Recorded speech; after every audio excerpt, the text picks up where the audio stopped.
saint nom. Oh, chante comme jamais. Oh, mon âme, rends gloire à son saint nom. Voici l'aurore, l'aube d'un nouveau jour. Pour toi un chant doit s'élever devant ce qui m'attend et ce qui pourrait arriver. Qu'à la fin du jour je te chante encore. Oui, bénis Dieu, oh mon âme, oh mon âme, rends gloire à son saint nom. Oh, chante comme jamais, oh mon âme, rends gloire à son saint nom. Bénis Dieu, oh mon âme, oh mon âme, rends gloire à son saint nom. Oh, chante comme jamais, oh mon âme, rends gloire à son saint nom. Oui, rends gloire à son saint nom. Rends gloire à son saint nom.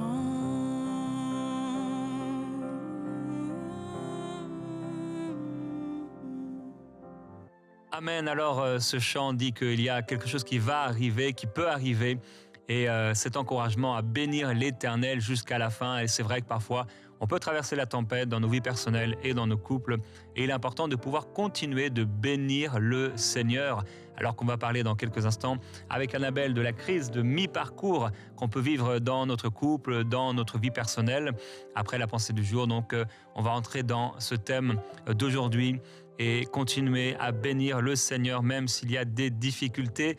Et comme chaque mercredi ensemble, on partage un verset ou un passage d'un livre de la Bible. On avait commencé dans le livre de la Genèse et nous sommes rendus dans le Cantique des Cantiques. Donc c'est parfait pour cette série sur les couples avec ce titre « Attraper les renards ».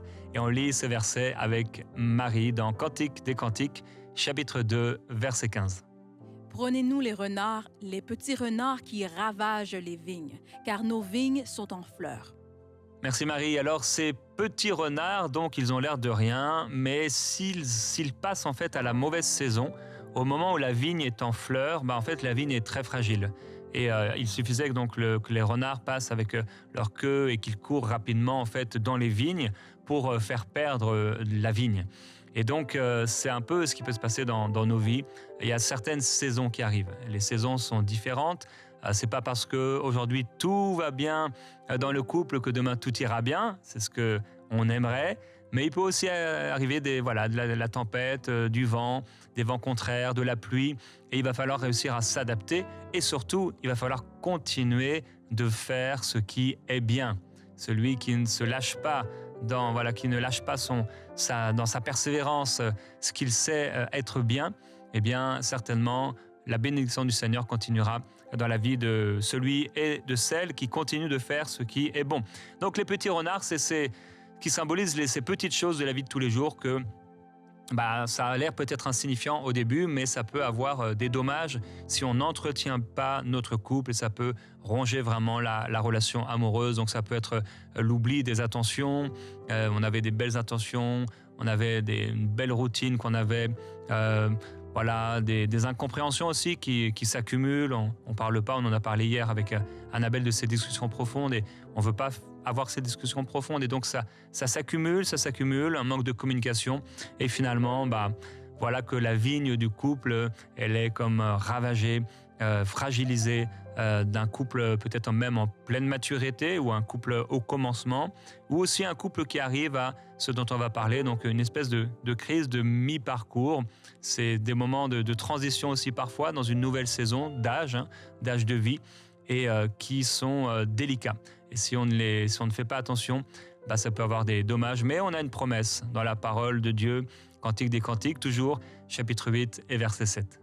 Les grandes eaux ne peuvent éteindre l'amour et les fleuves ne les submergeraient pas. Amen. Quand Les grandes eaux ne peuvent éteindre l'amour et les fleuves ne le submergeraient pas. Et ça, c'est la promesse de Dieu pour nous. Les grandes eaux ne peuvent éteindre l'amour. Alors les grandes eaux, ma chérie, n'éteindront pas notre amour et mon amour pour toi. Alléluia. Et donc avec toi, ma chérie, on veut parler de cette crise de mi-parcours, mais avec cette promesse que les grandes eaux, les grandes difficultés, les transitions de vie, l'âge, les rides, les cheveux blancs, les changements de corps et de saison ne changeront pas et n'éteindront pas l'amour au nom de Jésus-Christ. Oui, on va parler de ça. Alors peut-être que le mot crise, c'est un mot fort parce que tout de suite on va associer le mot crise à séparation ou à divorce et tout. Et c'est pas forcément obligé d'aller jusque là. Moi, je veux parler de ce moment dans la vie de couple où il y a comme on arrive à un point où il y a comme un choix devant nous. Soit on s'améliore, soit ça va se détériorer et soit on va vivre un déclin. Et en fait, on est face à ce choix, soit on va s'envoler, soit on va s'écraser. Et j'avais partagé en début d'année un passage dans Ésaïe qu'on va lire dans un instant et que j'avais reçu en début d'année. Je l'ai partagé d'ailleurs dans quand on avait fait le truc pour le réveillon. Je sais pas D'accord. comment on appelle ça. Oui, Et, tu vois. la soirée là. Ouais. Et la traversée. La traversée. Voilà. Et je l'ai partagé aussi dans la table. Je rentabilise ce que je reçois. Donc je le C'est bien, c'est bien. pour les couples. Alors on peut lire, Marie, dans Ésaïe. Tu l'avais? Ouais. Je l'ai pas. Ah, tu l'as pas. Je vais le lire. Donc dans Ésaïe 40, à partir du verset 29, il donne la force à celui qui est fatigué et il multiplie les ressources de celui qui est à bout. Les adolescents se fatiguent et s'épuisent, les jeunes gens se mettent à trébucher. Mais ceux qui comptent sur l'Éternel renouvellent leur force. Ils prennent leur envol comme les aigles. Ils courent sans s'épuiser et ils marchent sans se fatiguer. Et c'est l'encouragement que j'ai pour toi aujourd'hui, pour vous en tant que couple.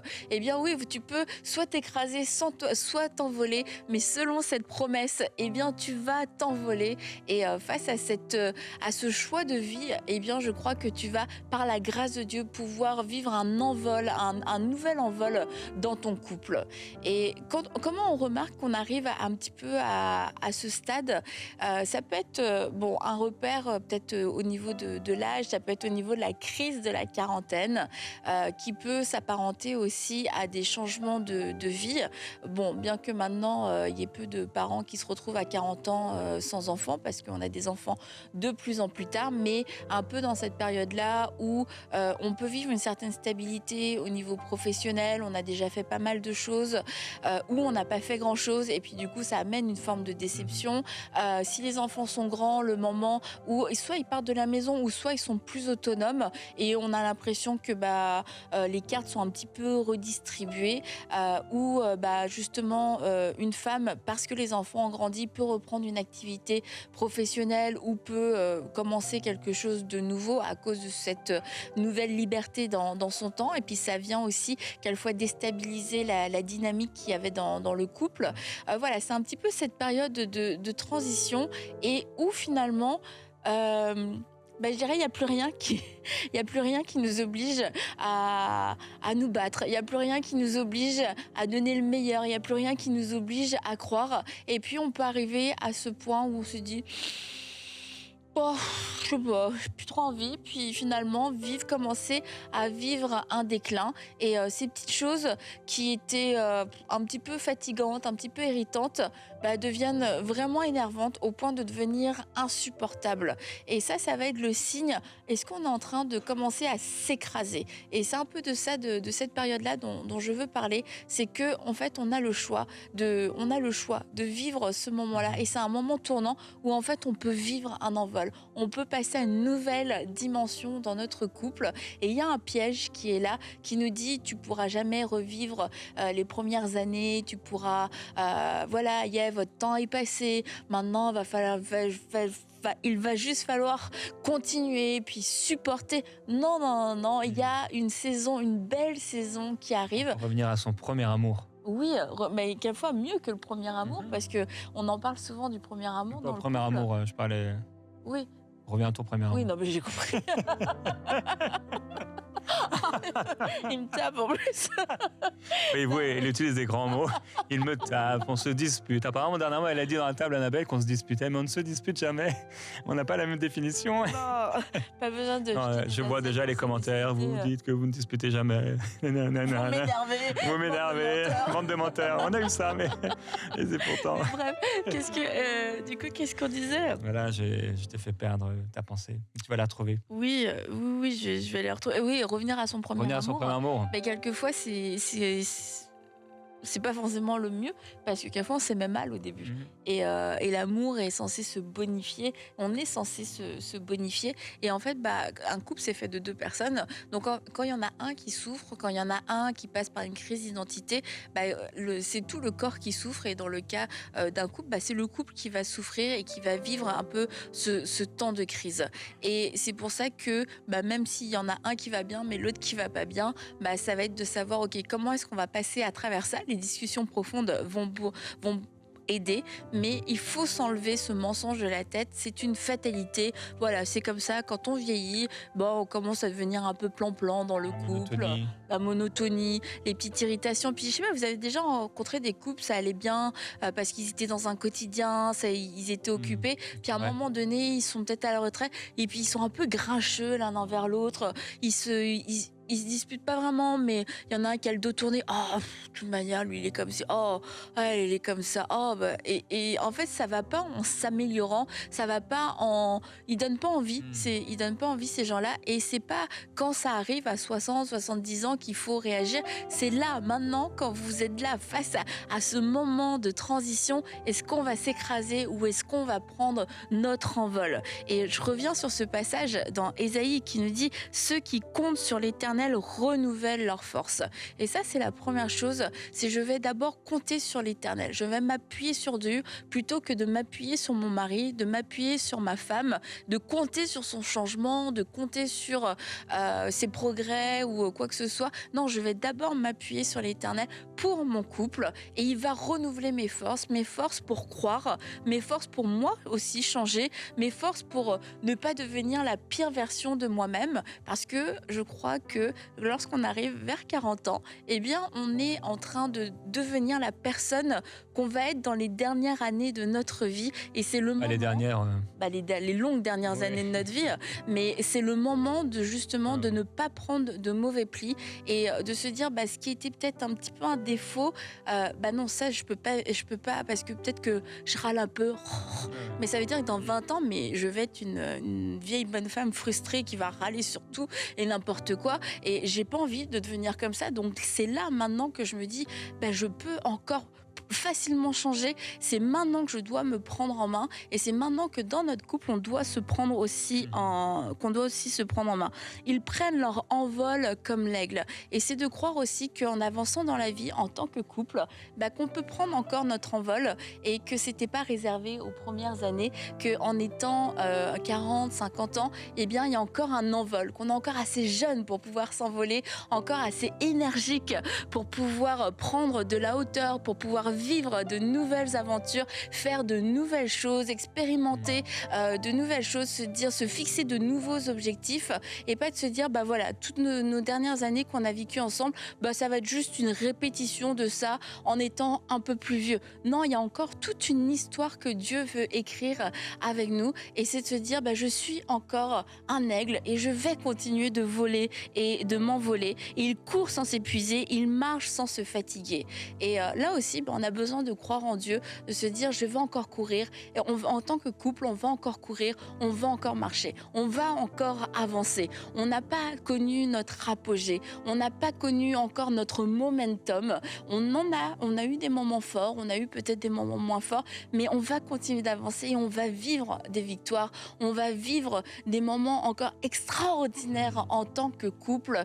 On va se surprendre, Dieu va nous surprendre, on va apprendre de nouvelles choses et on ne va pas se fatiguer, on ne va pas se lasser. La vie ne deviendra pas une répétition.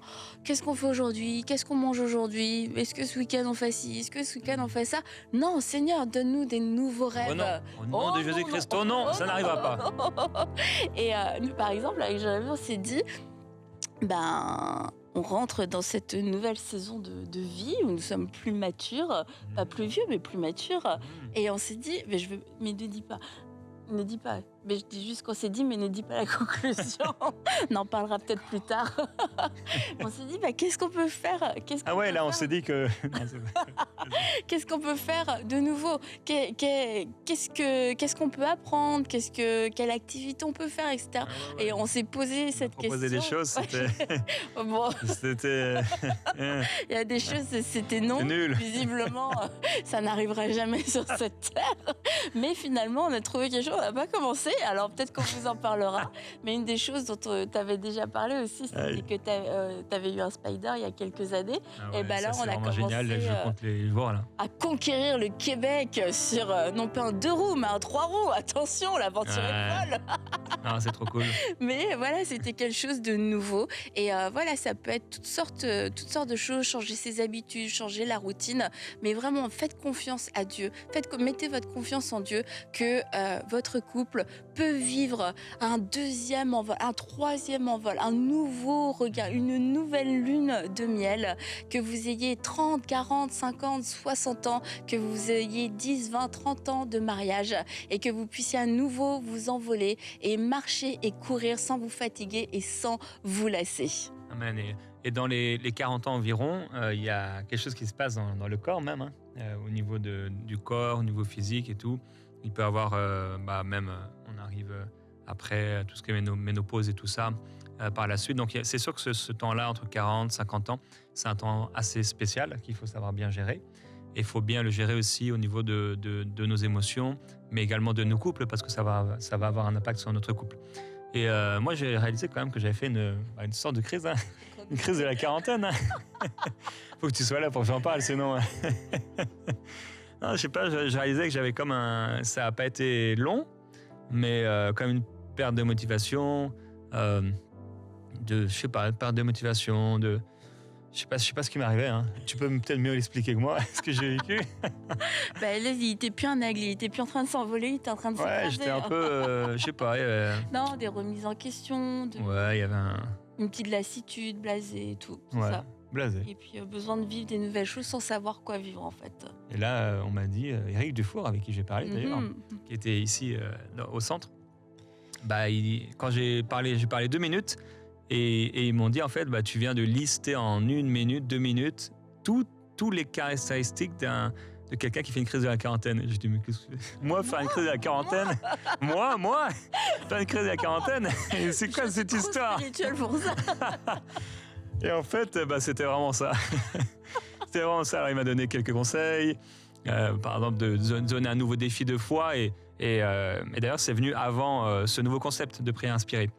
Donc, et je sentais aussi depuis longtemps que prière inspirée, je sentais qu'il y avait quelque chose que je voulais atteindre de nouveau, vous amener plus loin, qu'on vive ensemble plus de la présence de Dieu. Et également, ce serait peut-être bien que tu fasses du sport, que tu fasses ceci, cela. Bon, il y a des choses qui peuvent être faites aussi dans le naturel.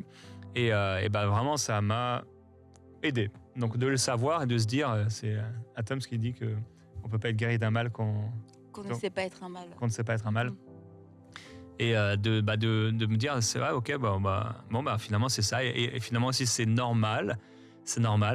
Et j'étais en plein dans l'âge, donc mais merci au Seigneur, c'est là où, c'est comme quand quelqu'un était malade, il s'est fait mal au dos quelque part, après il peut garder encore la même posture, la même position, il est plus malade, mais en fait il garde un peu la même posture, la même position, la même façon de vivre, un peu molle.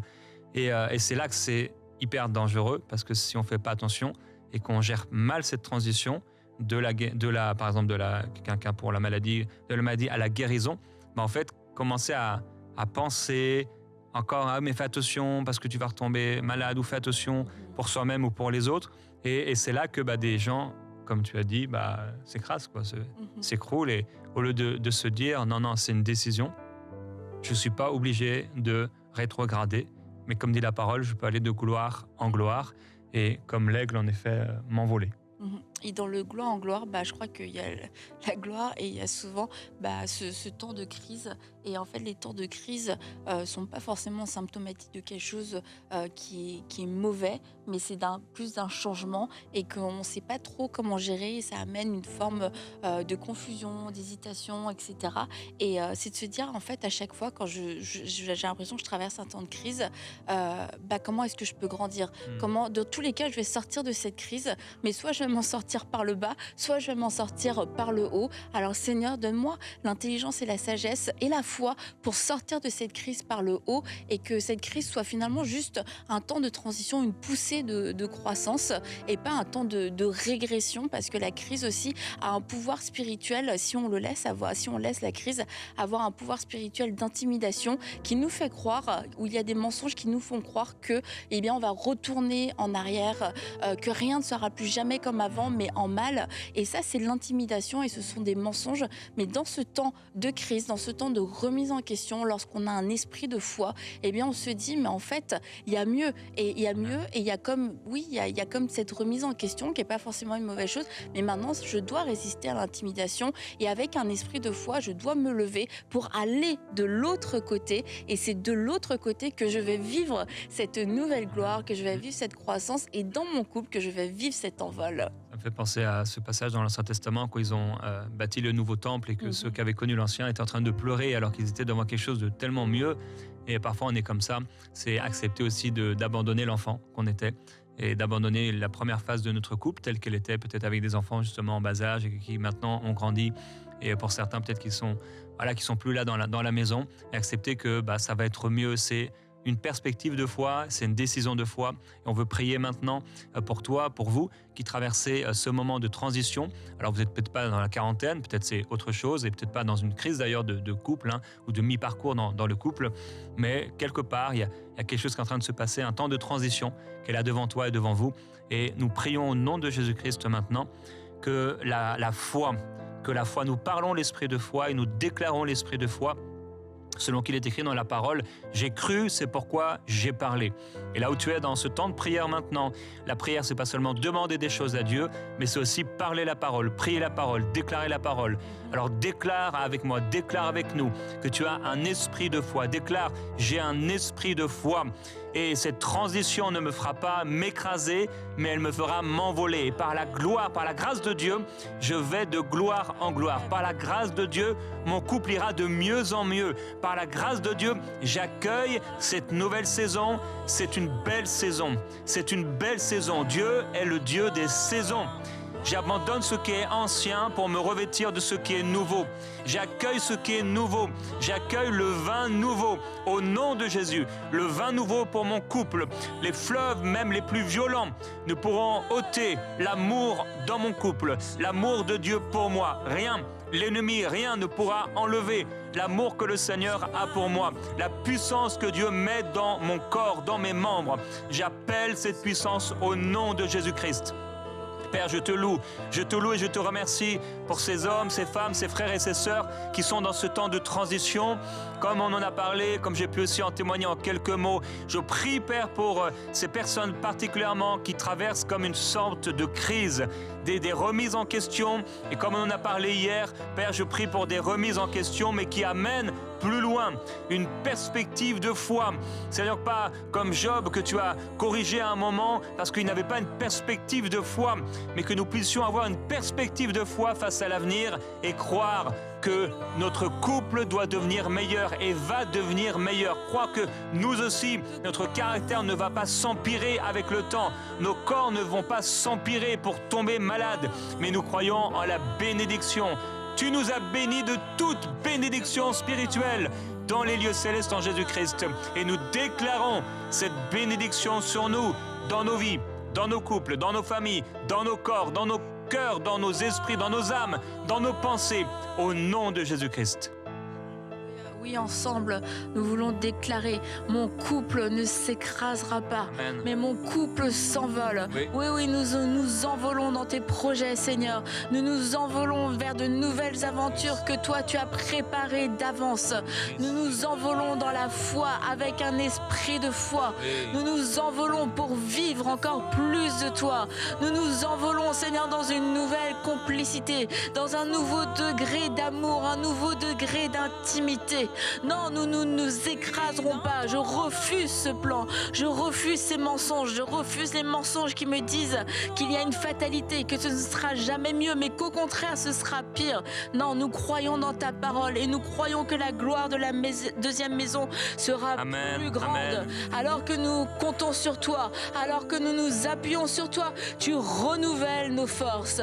Oui, tu renouvelles nos forces. Et en couple, nous allons courir. En couple, nous allons marcher. Nous ne resterons Oui, pas Seigneur. statiques. Nous ne resterons pas là où nous sommes. Nous ne resterons pas coincés dans cette épreuve. Nous ne resterons pas coincés dans cette crise. Mais nous allons avancer. Nous allons avancer et nous allons courir. Nous allons courir par ta force et par ta grâce. Oh, c'est toi qui souffles. Viens souffler, Seigneur, sur ces couples. Viens souffler sur ces couples pour leur donner un nouvel envol. Viens souffler sur ces couples afin de leur donner de l'air, leur donner du souffle dans leurs ailes. Oh Seigneur, merci pour ces couples qui s'envolent. Oui. Ces couples qui s'envolent avec légèreté. Ces couples, Seigneur, qui s'envolent mais qui Oui. ne s'enfoncent pas, mais qui vont, Seigneur, de plus en plus haut avec toi. Alléluia. Si vous êtes en couple, j'aimerais que vous puissiez vous prendre par la main et par les mains même. Prenez-vous les deux mains et que vous puissiez ensemble faire une prière de foi.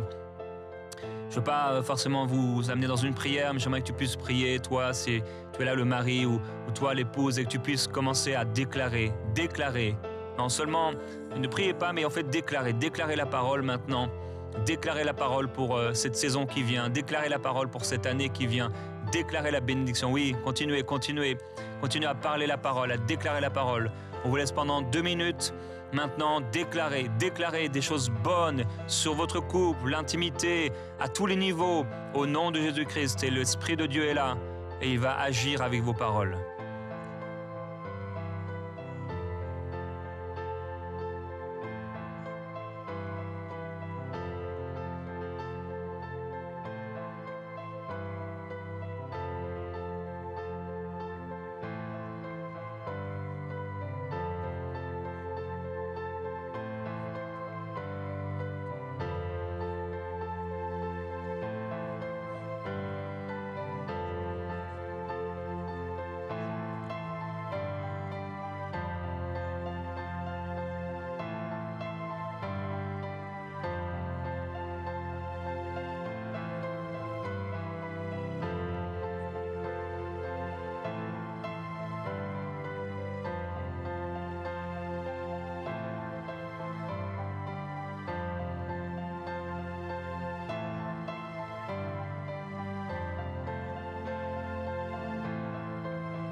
Et je vous invite à pouvoir vous prendre dans les bras à la présence du Seigneur.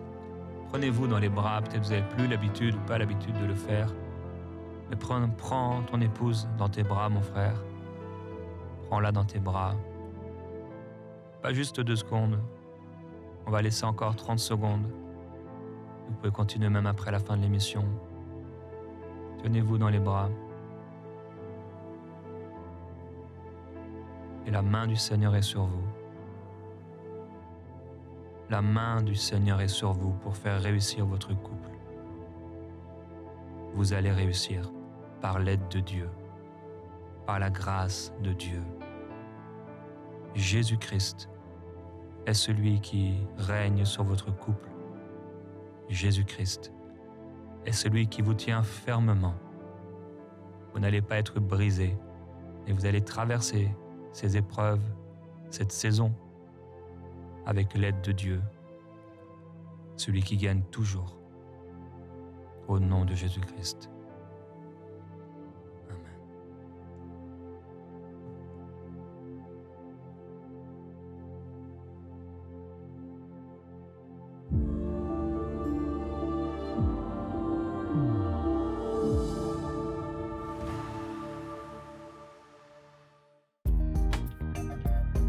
Merci à tous nos précieux partenaires grâce auxquels cette émission a pu être réalisée.